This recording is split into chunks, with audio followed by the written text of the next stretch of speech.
તમારે લખવું હોય તમે લખી પણ શકો છો, તમને આ પ્રશ્ન આખો પૂછાવાનો છે. Channel is something that we use to transmit our messages to the receiver, right? All the channels are liable to defects. To overcome these defects, what we can do is we can postpone our transmission, or we can use an alternative method to overcome this type of barrier. બહુ easy છે, સમજાણું બધાને? What is defect in the channel, what is channel, and how to overcome it. સમજાણું બધાને? જાગો છો કે સૂઈ ગયા? સૂઈ ગયા? ચાલો, કોઈ ન સમજાણું હોય તો પૂછો. એકવાર સમજાવો. અજય, ન સમજાણું? શું ના સમજાણું? બોલ. પીળા કલરની પેરેગ્રાફ છે. પીળા કલરનો કયો પેરેગ્રાફ? એમાં તો 3 પેરેગ્રાફ પીળા કલરના છે. વાંચીને બતાવ. The telephone, the postal system, the telegraph and other channel. Okay, આ પેરેગ્રાફ નથી સમજાણું. તને ચેનલ સમજાણું? અહીંયા જો ઉપર નંબર 1 કરીને લખેલું છે, ડિફેક્ટ્સ ઇન ધી ચેનલ. ચેનલ એટલે શું સમજાણું?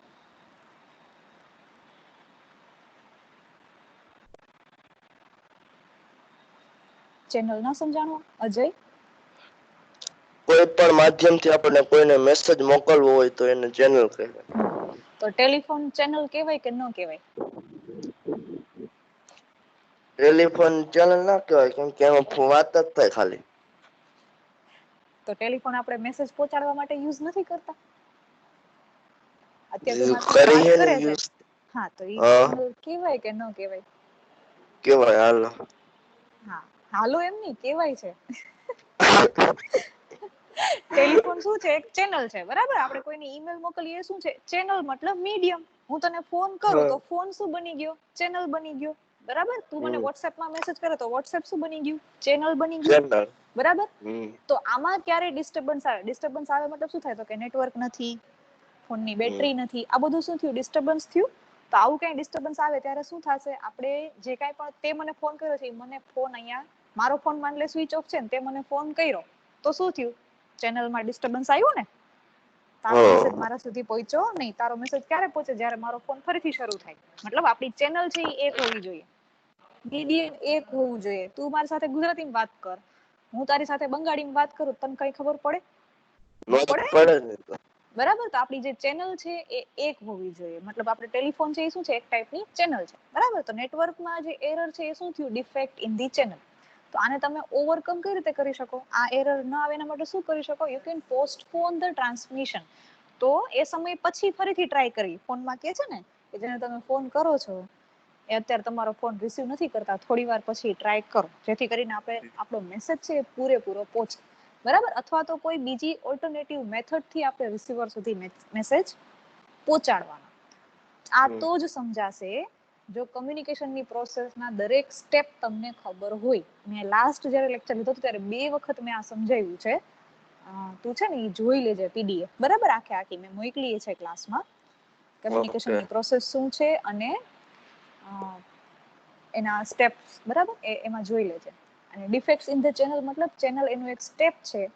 ચેનલમાં કોઈ ડિફેક્ટ આવે ત્યારે મેસેજ છે રિસીવર સુધી પહોંચતો નથી. તો એને ઓવરકમ કરવા મતલબ એને દૂર કરવા શું કરશો? You will postpone the transmission. મતલબ તમે એ સમય નહીં પણ બીજા કોઈ સમયે તમારો મેસેજ છે સેન્ડ કરશો. અથવા તો you will use an alternative method. મતલબ ફોનને બદલે તમે બીજી કોઈ મેથડથી તમારો મેસેજ છે પહોંચાડશો, બરાબર? તો આ હતું defect in the channel. Okay, what is channel?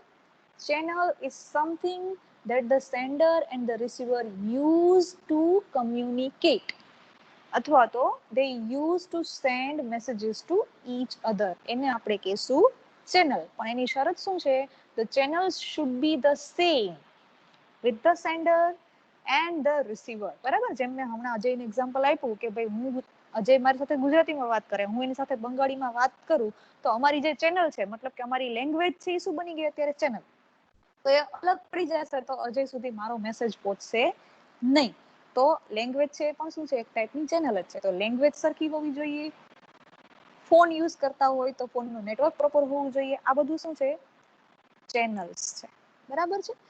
તો channel is something that we use to transmit a message from the sender to the receiver, right? And a defect in the channel can cause the failure of the message. To overcome this defect, we can postpone the transmission or we can use an alternative method, right? તો આટલે સુધી બધા clear થઈ ગયા? આટલે સુધી બધા clear થઈ ગયા? બહુ ઈઝી છે, ખાલી ટર્મ્સ જ કોમ્પ્લિકેટેડ છે. ટર્મ્સ સમજી જશો ને તો કાંઈ અઘરું નથી.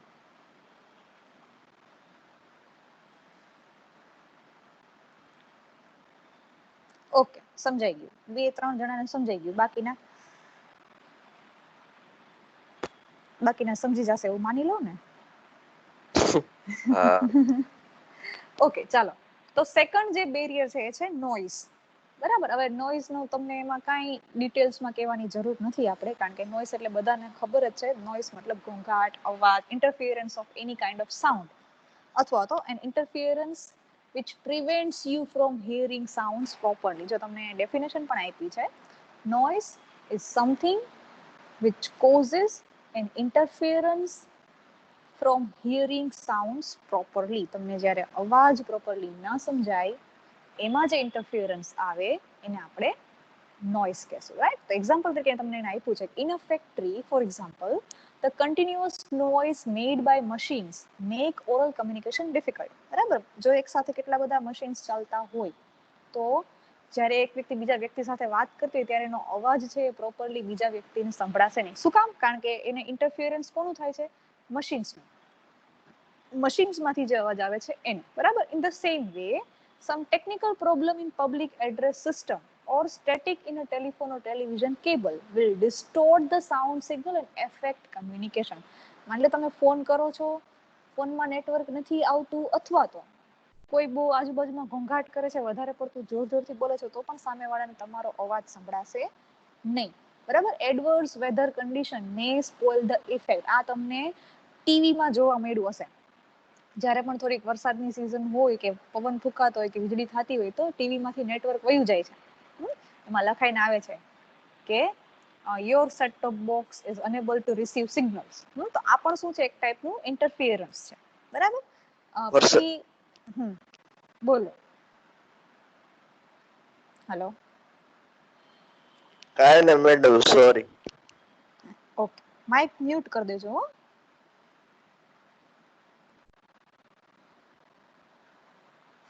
તો નોઇઝ મતલબ any kind of disturbance which causes you or prevents you from hearing the sounds properly. For example, the noise of machines in a factory makes oral communication difficult. Right? તો આ પણ easiest છે noise. 2-3 line જ છે. તમારે લખવું હોય તમે લખી શકો છો. લખતા હોય તો લખજો. Noise is an interference which prevents you from hearing sounds properly. Our definition is, what is noise? Noise is an interference that prevents you from hearing sounds properly. For example, the noise of machines in a factory makes oral communication difficult. આ બે line નોઇઝના paragraph. સમજાણી બધાયને? લખવાની પણ છે. Noise is the interference that prevents you from hearing sounds properly. For example, the noise of machines in a factory makes oral communication difficult. Makes oral communication difficult. Clear? બધાને લખાઈ ગયું? PDF છે એ તમને મળી જશે ક્લાસમાં જ, પણ અત્યારે જે સમજાવું છું એમાં ધ્યાન આપો. કોન્સેપ્ટ ક્લિયર હશે તો PDF વાંચીને સમજાશે. Without concept you will not be able to understand. તો યુવરાજ, કોન્સેપ્ટ ક્લિયર થયું? What is noise? Noise is something which prevents you from hearing sounds properly. For example, the noise of machines in a factory makes oral communication difficult. Clear બધાય? Okay. યુવરાજને એકને screen નથી દેખાતી, બીજા બધાને screen દેખાય છે? બીજા બધાને સ્ક્રીન દેખાય છે? હા મેમ દેખાય છે. હા, બીજા બધાને દેખાય છે. યુવરાજ તું લીવ કરીને ફરી દેખાય છે ને? હા, થોડી વાર માટે થાય એવું, બરાબર. માઉસ આડાવડું કર્યું હોય ને તો થઈ જાય. ઓકે, ચાલો. તો હવે થર્ડ પોઈન્ટમાં આગળ આવીએ આપણે. Defects in the organisation and communication system. તો તમને બધાને પહેલા જ લેક્ચરમાં આપણે સમજાતા વોટ ઇઝ ઓર્ગેનાઇઝેશન. મેં તમને કોન સ્ટ્રક્ચર બતાવ્યું હતું. યાદ છે બધાને કોન સ્ટ્રક્ચર? કોન સ્ટ્રક્ચર આપણે સમજાતા કે એક ટોપ લેવલ ઉપર લોકો હોય, અમુક લોકો બોટમ લેવલ ઉપર હોય. જે લોકો ટોપ લેવલ ઉપર હશે એ બહુ ઓછી સંખ્યામાં હશે, બોટમ લેવલ ઉપર હશે મતલબ કે વર્કર્સ છે એ વધુ સંખ્યામાં હશે, બરાબર. પેલા સીઈઓ, પછી ડિપાર્ટમેન્ટલ હેડ્સ, મેનેજર્સ, સુપરવાઇઝર્સ અને વર્કર્સ, આ રીતનું એક આખું કોન સ્ટ્રક્ચર આપણે સમજ્યું હતું. અને કોન સ્ટ્રક્ચરને આપણે કમ્યુનિકેશન સિસ્ટમ સાથે જોડ્યું હતું. મેં તમને સમજાવ્યું હતું the communication which flows from top to bottom. Top two bottom જ્યારે કોઈ કમ્યુનિકેશન આવે એને આપણે શું કહેશું? ટોપ ટુ બોટમ જ્યારે કમ્યુનિકેશન આવે એને આપણે કયા ટાઈપનું કમ્યુનિકેશન કહેશું? કઈ સિસ્ટમનું કમ્યુનિકેશન કહેશું? Vertical communication, right. અને જ્યારે communication happens between the people of the same position, that is called horizontal communication, right? તો અહીંયા આપણને શું સમજાવે છે કે જ્યારે ઓર્ગેનાઇઝેશનના સ્ટ્રક્ચરમાં, મતલબ કે જે ટોપ ટુ બોટમ વાળું સ્ટ્રક્ચર છે કોન શેપનું, એમાં કોઈ ડિફેક્ટ હોય અથવા તો કમ્યુનિકેશન સિસ્ટમમાં કોઈ ડિફેક્ટ હોય, મતલબ કે હોરિઝોન્ટલ કે વર્ટિકલ કમ્યુનિકેશનમાં કોઈ ડિફેક્ટ હોય, ત્યારે પણ તમે પ્રોપરલી કમ્યુનિકેટ કરી શકતા નથી. હવે ઓકે, ફોર એક્ઝામ્પલ, માની લો કે કોઈ સુપરવાઇઝર છે, એને આપણે સીઈઓ નું એક પોઝિશન આપી દઈએ, બરાબર. મતલબ કે સુપરવાઇઝર છે એ સીઈઓ પણ છે અને સુપરવાઇઝરની પોઝિશન ઉપર એ નથી, બરાબર. તો હવે શું થશે? જ્યારે પણ સુપરવાઇઝર મતલબ એ જો એને ડિઝર્વ નથી કરતો એ વ્યક્તિ એ પોઝિશનને, તો વર્કર્સની વાતને એ વ્યક્તિ સમજી શકશે નહીં. અથવા તો માની લો કે વચ્ચે કોઈ એક પોસ્ટ છે એ ખાલી છે, જે કોન શેપ આખું સ્ટ્રક્ચર છે, આ તમને જલ્દી સમજાશે. સીઈઓ છે, મેનેજર છે, એની નીચે ડિપાર્ટમેન્ટ હેડ છે, એની નીચે સુપરવાઇઝર છે, એની નીચે વર્કર્સ છે. તો માની લો કે ડિપાર્ટમેન્ટ હેડની નીચે સુપરવાઇઝરની પોસ્ટ ખાલી છે, તો ડિપાર્ટમેન્ટ હેડનો મેસેજ છે ડિરેક્ટલી વર્કર સુધી પહોંચતા ટાઈમ લાગશે. મતલબ કે વર્કર્સને તરત જ ખબર નહીં પડે કે ઉપરથી એમના માટે શું કમ્યુનિકેટ કરવામાં આવ્યું છે. મતલબ કે આ થયું defect in the organisation. Defect in communication system મતલબ ટોપ ટુ બોટમ જે આખો મેસેજ આવવો જોઈએ એમાંથી કોઈ એક વ્યક્તિ બાકાત રહી ગયું. જેમ કે આપણે હમણાં જ સમજ્યા કે સીઈઓ તરફથી જે મેસેજ આવે છે ટોપ ટુ બોટમ, એ વર્કર્સ સુધી પહોંચતા કોઈ એક વ્યક્તિ એમાંથી રહી જાય છે. જેમ કે મેનેજર છે, એને આ મેસેજ મળ્યો જ નહીં, સીઈઓ પાસેથી એ મેસેજ ડિરેક્ટલી ડિપાર્ટમેન્ટલ હેડ પાસે આવી ગયો, તો આ શું થયું? Defect in communication system. તો જ્યારે આવું થાય છે ત્યારે પણ શું થાય છે? Your communication does not take effect, બરાબર. તો એને પણ આપણે શું કરશું? પ્રિવેન્ટ કરવાની ટ્રાય કરશું. કઈ રીતે પ્રિવેન્ટ કરવાની ટ્રાય કરશું? કે આપણે એ જોશું કે આ જે જગ્યાએથી આ કમ્યુનિકેશનને પાસ થવાનું છે, બધી જ જગ્યાએથી એ વન બાય વન પાસ થાય, બરાબર. દરેક વ્યક્તિ સુધી એનો જે મીનિંગ છે એ પ્રોપરલી પહોંચે. કારણ કે after all the communication is intended to transmit the meaning or the information. એટલે કે એ જરૂરી બની જાય છે કે દરેક રેસિપિયન્ટ છે એ મેસેજને, મીનિંગને પ્રોપરલી સમજે, બરાબર છે. તો એક આ ત્રીજો ટાઈપ છે કે મીનિંગ, બરાબર. એક એમાં એરર શું આવી શકે? જ્યારે આ મેસેજ છે એ સ્કીપ થઈ જાય છે, કોઈ એક સુધી નથી પહોંચતો, તો બની શકે કે recipient will not understand the meaning of the information conveyed to them. તો ત્યારે પણ કમ્યુનિકેશન છે એ પ્રોપરલી થશે નહીં, બરાબર. તો જરૂરી શું છે કે તમે જે મીનિંગ મોકલો છે એ સેમ મીનિંગ રિસીવરને મળે, તો જ તમે એમ કહી શકો છો કે તમારી ઓર્ગેનાઇઝેશન કે કમ્યુનિકેશન સિસ્ટમમાં કોઈ ડિફેક્ટ નથી. જ્યારે સેમ મીનિંગ નથી પહોંચતો ત્યારે ક્યાંક કોઈ ડિફેક્ટ રહી ગઈ છે એવું મનાય છે, બરાબર છે. ચાલો, આ 3 પોઈન્ટમાં કોઈને કઈ પ્રોબ્લેમ છે?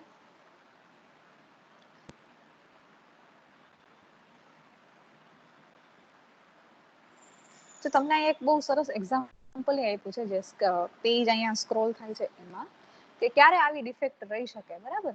જેમ કે વર્કર્સ છે ઓર્ગેનાઇઝેશનની અંદર, બરાબર, એમને ઓર્ગેનાઇઝેશનનો ઓબ્જેક્ટિવ જ ખબર ન હોય, તો શું થશે? તો પણ એ પ્રોપરલી કામ કરશે નહીં. ઓર્ગેનાઇઝેશનનો ઓબ્જેક્ટિવ જે છે એ એને ખબર હોવી જોઈએ. બીજું તમને આપ્યું છે કે એનાથી શું થશે? બીજું, managers would not be able to train the workers, કારણ કે એ વચ્ચે કોઈ કમ્યુનિકેશન જ નથી, એમની વચ્ચે એક પ્રોપર ચેઇન જ નથી. એટલા માટે શું છે? they would not be able to inform the worker. તો વર્કર્સને ઇન્ફોર્મ નહીં કરે, મતલબ ટાઈમ છે, કામ છે એ પ્રોપર સમયે થશે નહીં. તો ઓર્ગેનાઇઝેશનલ બેરિયર્સમાં શું આવે? તો તમને જો અહીંયા બહુ સરસ એક પોઈન્ટ આપ્યો છે કે it includes poor organisation culture, climate, stringent rules, regulations, status, relationships, complexities, inadequate facilities of growth and improvement. હવે વન બાય વન જો તમે વર્ડ્સને સમજો તો it includes poor organisation culture. મતલબ કે જેનું જે કામ છે એ કોઈ કરતું જ નથી, એવું જો તમારું કલ્ચર હોય, કોઈ એકબીજા સાથે વાત નથી કરતા, એમ્પ્લોઈઝ વચ્ચે એકબીજા વચ્ચે આપણે એમ કહીએ ને કે જેલસી છે, કોમ્પિટિશન છે, તો આપણે કઈ બેડ કોમ્પિટિશન છે. ગુડ કોમ્પિટિશન થી શું થાય કે તમે પ્રોગ્રેસ કરશો, પણ જો તમે જેલસ થશો તો શું તમારું જે કલ્ચર છે ઓર્ગેનાઇઝેશનની કેવું છે? પુઅર છે, તમે પ્રોગ્રેસ કરી શકતા નથી. ક્લાઇમેટ, તમને જે જગ્યાએ કામ કરવું છે એ જગ્યાએ નથી મળતું કામ કરવા, તો પણ તમે ફ્રસ્ટ્રેટેડ રહ્યો છો, તો પણ તમે કઈ પ્રોપરલી સમજી નથી શકતા. Rules and regulation, strict rules and regulation, strict rules, તમે તમારી જગ્યાએથી ઊભા જ ન થઈ શકો, બરાબર? અમુક ટાઈપના રૂલ્સ, આટલા વાગે જમવાનું, આટલા વાગે આ કરવાનું, આ નહીં કરવાનું, તો રૂલ્સથી પણ તમે બંધાઈ જાઓ છો, એનાથી પણ તમે પ્રોપરલી ઓર્ગેનાઇઝેશનના કોન્ટેક્ટમાં નથી રહેતા. સ્ટેટસ, તમારી જે પોસ્ટ છે એ પણ મેટર કરે છે. તમે બહુ લોઅર પોસ્ટ પર કોઈ તમારી પાસે સતત કામ કરાવે તો એ પણ તમને ગમતું નથી. તમારા રિલેશનશિપ્સ બીજા કલીગ્સ સાથેના, complexities, inadequate facilities and opportunities of growth, તમને પ્રોપર ફેસિલિટીઝ ન હોય, માની લો બાથરૂમની સુવિધા નથી, તમે શું કરશો? ધેટ ઇઝ inadequate facility, તો પણ તમે પૂરું ધ્યાન આપી શકતા નથી. ઇમ્પ્રુવમેન્ટના ચાન્સ નથી મળતા, આ પણ શું છે? ઓર્ગેનાઇઝેશનની ડિફેક્ટ છે. તો ઓકે, એક આપણે જે સિસ્ટમની વાત કરી કે ટોપથી બોટમ કઈ રીતે કમ્યુનિકેશન આવે, એના માટે તમને જો અહીંયા એક આ જે પેરેગ્રાફ આપ્યો છે એમાં જે સમજાવે છે કે within the organisation the movement of papers and of information may be held up by the system itself. બરાબર? ટોપ ટુ બોટમ જે કમ્યુનિકેશન થાય છે એ શું થાય છે? It is the movement of papers. કોઈ પણ ટાઈપના ઓર્ડર્સ છે કે જે ટાઈપના લેટર્સ છે એ જ ટોપ ટુ બોટમ ને બોટમ ટુ ટોપ આવતા હોય છે, બરાબર? તો orders and papers and information have to pass through too many levels of authority are often delayed. જેમ કે આપણે હમણાં વાત થઈ કે જે સીઈ અથવા મેનેજરે જે મેસેજ, જે લેટર પોસ્ટ કર્યો છે, મતલબ નીચે સુધી મોકલો છે, એ લેટર છે સુપરવાઇઝર છે એ વર્કર સુધી નથી પહોંચાડતો, ટાઈમ લે છે. તમને જે લેટર 2 તારીખે મળવું જોઈએ તમને 15 તારીખે મળે છે. તો આ શું થયું? Defect in the communication or organisational system. બરાબર? તો શું થશે? કમ્યુનિકેશન ડિસ્ટોર્ટ થશે, કમ્યુનિકેશનમાં ગેપ રહી જશે, મિનિંગ છે એ પ્રોપરલી પહોંચશે નહીં. મિનિંગ પ્રોપરલી નહીં પહોંચે મતલબ કે તમારે જે કામ 2 તારીખે કમ્પ્લીટ કરવાનું હતું એ તમારું કામ 15 તારીખ સુધી પણ કમ્પ્લીટ થયું નથી. શું કામ? કારણ કે ઓર્ગેનાઇઝેશન સ્ટ્રક્ચરમાં અને ઓર્ગેનાઇઝેશનની સિસ્ટમમાં એક આ ડિફેક્ટ છે. તો આ એક 3 પોઈન્ટ્સ છે કે જેને આપણે એક્સટર્નલ બેરિયર્સ તરીકે ગણશું, બરાબર? પહેલું હતું ડિફેક્ટ ઇન ધી ચેનલ, બીજું હતું નોઇઝ, અને ત્રીજું હતું defect in the organisation and communication system. ચાલો, આટલે સુધી કોઈને કઈ પ્રશ્ન છે?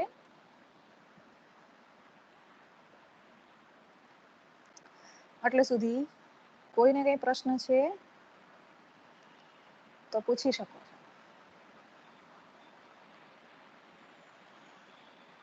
હેલો,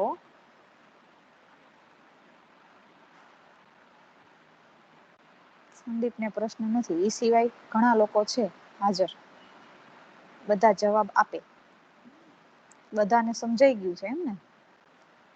તો હું પ્રશ્ન પૂછું? કોઈ મીટિંગ લીવ ન કરવા માંગતા? પૂછું ને? પ્રશ્ન ન પૂછું કે ક્વેશ્ચન નથી?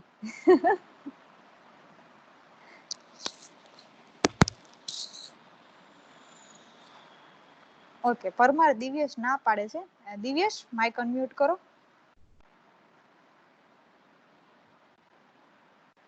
પરમાર દિવ્યેશ, માઇક અનમ્યુટ કરો. બોલો. હા દિવ્યેશ નોઈઝ એટલે શું એની મેં ડેફિનેશન કીધી તે લખી થોડી થોડી લખી દે તો થોડું જેટલું થોડું બોલ લખતા આવડતું હતું એટલું. અચ્છા તો થોડું થોડું જે લખ્યું એ બોલ જોઈ Noise information that provide you from hearing sounds properly. એટલે ઘોંઘાટનો. થોડાક લોચા કર્યા છે હા ગુજરાતીમાં સમજાઈ ગયું ઇંગ્લિશમાં થોડાક લોચા કર્યા છે જેટલા લોકોએ આ લોચા કર્યા છે ને એ સુધારી લ્યો નોઇસ ઇઝ ઇન્ટરફિયરન્સ ચાલો જોઈ લ્યો સ્ક્રીન ઉપર જેને નથી સમજાણું સ્પેલિંગ એ દિવ્યેશ તું પણ સુધારી લે જો પહેલી જે લાઈન છે નોઇઝ વાળી એમાં નીચે જ લખ્યું છે નોઇઝ ઇઝ ઇન્ટરફિયરન્સ ઇન્ટરફિયરન્સ નો સ્પેલિંગ જેને ન આવડતો હોય અહીંથી જોઈને લખે INTERFERENCE ઇન્ટરફિયરન્સ મતલબ કે અડચણ બરાબર જે મીનિંગ બેરિયર નો થાય ને એ જ ઇન્ટરફિયરન્સ નો થાય ઇન્ટરફિયરન્સ મતલબ અડચણ noise means interference which prevents you prevents મતલબ રોકે છે જો અહીંયા સેકન્ડ લાઈન હાઇલાઇટ કરેલી જે છે એ જ બધાને દેખાતી હશે prevents મતલબ રોકે છે PREVENTS બરાબર prevents you from hearing sounds properly hearing મતલબ સાંભળવામાં શું સાંભળવામાં તો કે સાઉન્ડ સાંભળવામાં પ્રોપરલી મતલબ સારી રીતે બરાબર તો જ્યારે અવાજ છે એ તમને સારી રીતે નથી સંભળાતો એમાં કોઈ અડચણ આવે છે એને આપણે શું કહેશું નોઇસ ક્લિયર બધાને જેમ કે એક્ઝામ્પલ આપણે સમજાતા કે કોઈ ફેક્ટરીમાં કન્ટિન્યુઅસ મશીન્સ ચાલતા હોય તો ઓરલ કમ્યુનિકેશન મતલબ વાતચીત કરવી એ ડિફિકલ્ટ બની જાય બરાબર કારણ કે જે કંઈ પણ તમે બોલો છો એમાં જે ફેક્ટરીનો સાઉન્ડ છે એ તમને ડિસ્ટર્બ કર્યા કરશે એટલે તમને પૂરેપૂરો પ્રોપરલી સામેવાળી વ્યક્તિ શું બોલે છે એ સમજાશે નહીં that is why it is an interference which prevents you from hearing sounds properly ચાલો હવે બધાને સમજાઈ ગયું બધાને સમજાઈ ગયું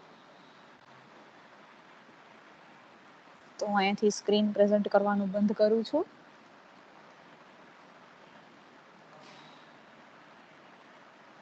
બધાને સમજાઈ ગયું છે રાઈટ ઓકે કોઈને કઈ ક્વેશ્ચન છે કોઈને કઈ ક્વેશ્ચન છે નો બધાને સમજાઈ ગયું છે વેરી ગુડ તમારો અસાઇનમેન્ટ છે હોમવર્કમાં હમણાં તમારી ચેનલમાં પોસ્ટ કરું છું 10 માર્ક માટે તમારે બધાએ એક્સટર્નલ ઓર મિકેનિકલ બેરિયર આનો આખો ક્વેશ્ચન લખવાનો છે એમાં 3 ટાઈપ છે એ તમારે સમજાવવાના છે બરાબર 3 એના જે સબ ટાઈપ્સ છે કયા કયા સબ ટાઈપ્સ છે noise defect in the channel અને ડિફેક્ટ ઇન ધી ઓર્ગેનાઇઝેશન બરાબર આ ત્રણેય જે પોઈન્ટ છે એ તમારે એમાં એલાબોરેટ કરી અને લખવાના છે તમારો 10 માર્કમાં આખો ક્વેશ્ચન છે તમે જે સમજ્યા છો એ જ લખવાનું છે બરાબર પછી હું તમને પીડીએફ શેર કરીશ ક્યાંયથી પણ જોઈને કાંઈ લખવાનું નથી તમને જેવી ડેફિનેશન આવડે જે તમે સમજ્યા છો એ તમારે લખી સ્કેન કરી અને એમાં મોકલવાનું જેમ તમે દાખલામાં લખો છો ને એમ ટાઈમ લિમિટ છે ને આપણો શનિવારે ફરીથી લેક્ચર છે બરાબર તો શનિવાર તમારી ટાઈમ લિમિટ મતલબ શનિવાર પહેલા આવી જવું જોઈએ 1 દિવસનો ટાઈમ તમને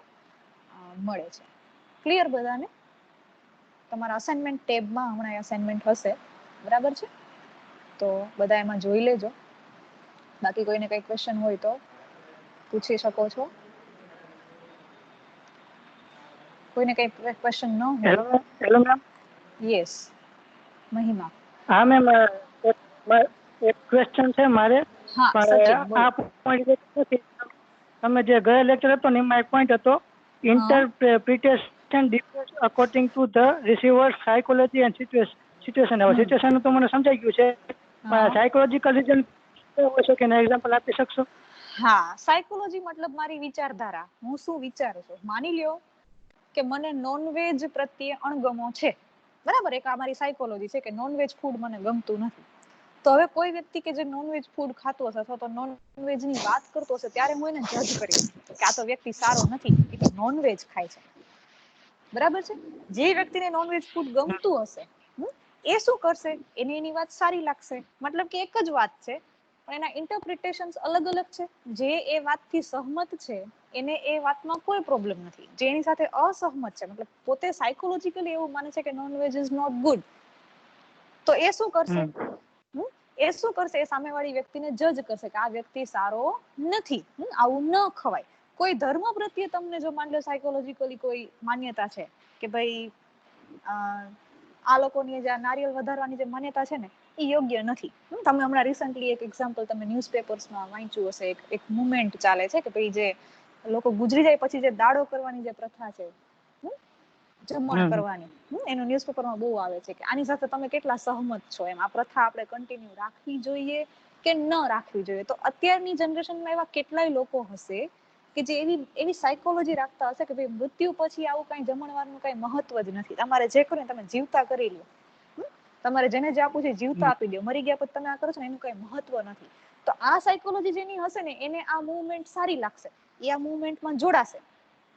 પણ જે એવું માનતા હશે બરાબર કે ભાઈ આ મૃત્યુ જમણની પ્રથા જે આપણી સંસ્કૃતિ છે એ આપણે કરવું જોઈએ, ન કરીએ તો એ આપણી સંસ્કૃતિનું આપણે કહી શકીએ હનન કર્યું કે આપણે પ્રથાને પાયડી નથી, આવું કઈ જે માનતા હોય એ શું કરશે, એ આ મુવમેન્ટમાં જોડાશે નહીં. તો આ થયું મારી સાયકોલોજી છે, એના આધારે હું સામેવાળી કોઈ પણ વાતનું ઇન્ટરપ્રિટેશન મતલબ કે એનો અર્થ કાઢું છું.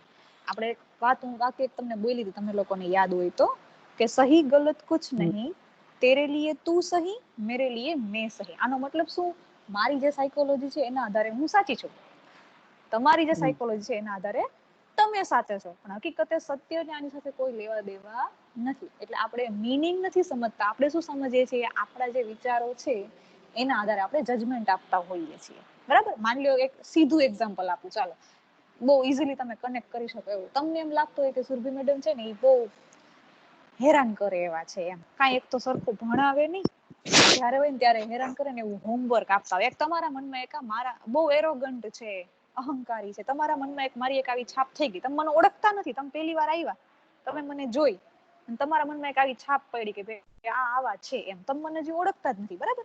હવે હું કાંઈ પણ વાત કરીશ ને તમને મારામાં અહંકાર જ દેખાશે, તમને મારામાં એરોગન્સ જ દેખાશે, તમને એમ જ લાગશે કે આ તો હવે આવા જ છે, ખરાબ જ લાગીશું તમે મારી સારી બાબત છે એ જોઈ શકશો નહીં. શું કામ? કારણ કે તમે મને ઇન્ટરપ્રિટ કરો છો શેના આધારે, તમારું જે સાયકોલોજીકલ ઇન્ટરપ્રિટેશન હતું ફર્સ્ટ ટાઈમ એના આધારે. સમજો છો? આ સમજાણું? હા. તો હવે સમજાણું what is psychology. Psychology is thinking એટલે something about someone and believing in it. બરાબર. તમે માનો છો, તમે વિચારો છો, તમે એના ઉપર અડલ રહ્યો છો, ધેટ ઇઝ યોર સાયકોલોજી. એટલે in short ma'am receiver message ને રીડ તો કરે છે, સમજે છે, પણ મેન્ટલી એક્સેપ્ટ નથી કરી શકતો. એક્સેપ્ટ ક્યારે કરશે? જ્યારે એની સાયકોલોજીને અકોર્ડિંગ એ મેસેજ એને કન્વે કરવા જેવો લાગતો હશે તો સમજશે. હું તમને એમ કહું છું કે તમારે ઇન્ટરનલ એક્ઝામ આપવી જરૂરી છે, પણ તમને એમ લાગે છે કે એનું કઈ મહત્વ નથી, તમે હરખું નહીં આપશો જ નહીં. હું તમને એમ કહું અક્ષરો સુધારવા જરૂરી છે, પણ તમારી સાયકોલોજીને અકોર્ડિંગલી તમને અક્ષર સુધારવાનું કઈ મહત્વ નથી દેખાતું, તમે મહેનત જ નહીં કરો. બરાબર. તમે રિસ્પોન્સ કરશો ક્યારે? રિસ્પોન્સ ક્યારે આપશો? જ્યારે તમે એ વાતને સાયકોલોજીકલી માનતા હશો. એટલે કે જેટલા પણ રિસ્પોન્સીસ આવે છે કમ્યુનિકેશનની પ્રોસેસમાં, સેન્ડર થી રિસીવર સુધી અને રિસીવર થી સેન્ડર સુધી, એ કોના ઉપર ડિપેન્ડ કરે છે? તમારી સાયકોલોજી ઉપર, તમારી માન્યતા ઉપર. બરાબર. તો એટલે સુધી બધા ક્લિયર છે? Okay ma'am, thank okay. Sachin સમજાણું કે ખાલી એમને જ? ના સમજાઈ ગયું મેડમ. સમજાઈ ગયું ને? તો વાંધો નહીં. બીજા કોઈને કઈ પ્રશ્ન છે? ના સમજી. સમજાઈ ગયું. Okay, very good. ચાલો, બીજા કોઈને પ્રશ્ન ન હોય તો આપણે બધા હવે ફરીથી શનિવારે મળશું. બરાબર છે? અને બધાને આવડી ગયું છે, સમજાઈ ગયું છે, અને આ ક્વેશ્ચન પણ આવડશે એવું હું અત્યારે મારી સાયકોલોજીને અકોર્ડિંગલી માની લઉં છું કે તમને બધાને આવડી ગયું છે. બરાબર. હા, ભાવના કઈ પ્રશ્ન છે?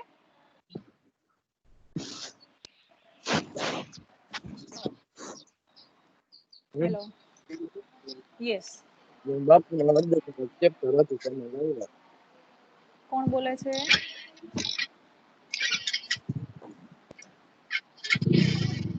તમારો અવાજ નથી આવતો. બોલો. રસ્તામાંથી લેક્ચર અટેન્ડ કરે. હે ભગવાન. ઓકે, બાકી કોઈને કઈ પ્રશ્ન નથી એટલે હું અહીંયાથી આ મીટિંગ આપણે એન્ડ કરીએ છીએ. અને અસાઇનમેન્ટ ટેપ તમારું જોઈ લેજો. આજે જ એમાં આ બધું આવી જશે. તમારી આ પીડીએફ છે એ પણ હું મોકલીશ, પણ તમે શનિવાર સુધી મને જવાબ મોકલો ને પછી મોકલીશ, બરાબર? જેથી કરીને મને ખબર પડે કે તમે કેટલું સમજ્યા છો. બાકી કંઈ પ્રશ્ન હોય તો મને ગમે ત્યારે પૂછી શકો છો. અને આપણે અહીંયા મીટિંગ એન્ડ કરીએ છીએ. Thank you so much for joining. Saturday આપણો ફરીથી લેક્ચર છે ત્યારે આપણે મળશું, બરાબર છે? તો C you all and thank you.